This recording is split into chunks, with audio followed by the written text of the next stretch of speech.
नमस्कार बच्चों।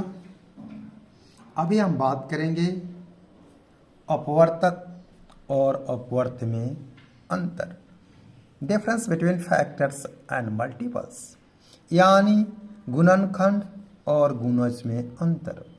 अपवर्तक को गुणनखंड भी कहते हैं, पूर्ण विभाजक भी कहते हैं, विभाजक भी कहते हैं, गुणज भी कहते हैं, गुणज भी कहते हैं। अब दोनों में अंतर अगर बात करनी हो तो अपवर्तकों की संख्या निश्चित होती है और अपवर्त की संख्या निश्चित नहीं होती है। एक एग्जाम्पल के द्वारा हम बात करना चाहेंगे।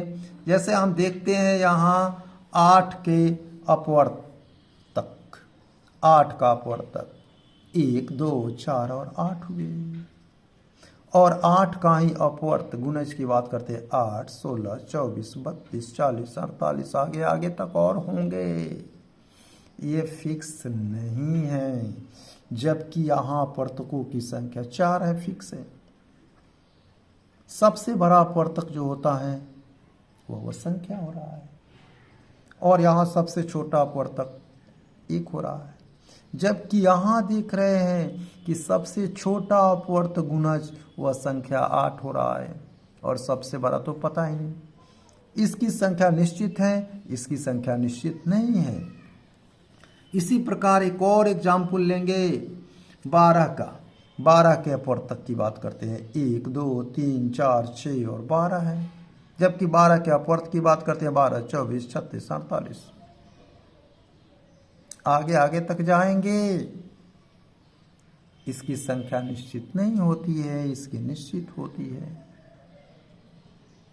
अपवर्तकों का योग निकाला जा सकता है, लेकिन अपवर्तकों का योग नहीं निकाला जा सकता, बड़ा पता ही नहीं।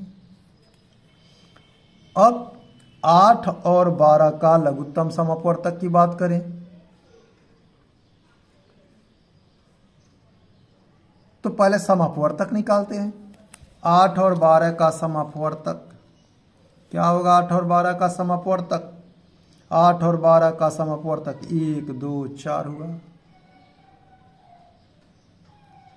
समअपवर्तक भी फिक्स है, कॉमन फैक्टर भी फिक्स है, जबकि यहाँ 8 और 12 का समअपवर्त कॉमन मल्टीपल फिक्स नहीं है। 24, 48, 72 आगे आगे तक हुआ।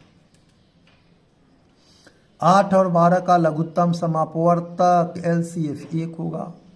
किसी भी दो संख्या का LCF जो है 1 ही होता है, और 8 और 12 का महत्तम समअपवर्तक SCF यानी 4 होगा। अगर अब यहाँ बात करते हैं कि 8 और 12 का लघुत्तम समअपवर्त तो 24 हुआ, और 8 और 12 का महत्तम समअपवर्त SCM अनंत है, नहीं पता है, नहीं पता है। तो हम देख रहे हैं कि फैक्टर्स की संख्या निश्चित, मल्टीपल की संख्या निश्चित नहीं होती है।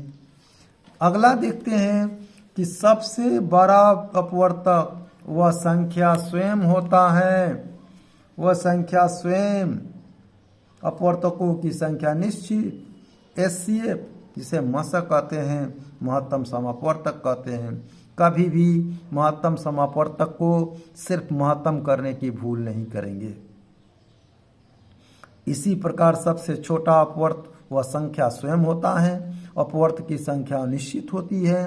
LCM कहते हैं, हिंदी में शॉर्ट में लसक कहते हैं, फुल फॉर्म लघुत्तम समअपवर्त है। हमें महत्तम समअपवर्तक एवं लघुत्तम समअपवर्त लस और मस के फुल फॉर्म को बार बार प्रैक्टिस कराना चाहिए, क्योंकि बच्चे इसमें ज़्यादा कंफ्यूज होते हैं।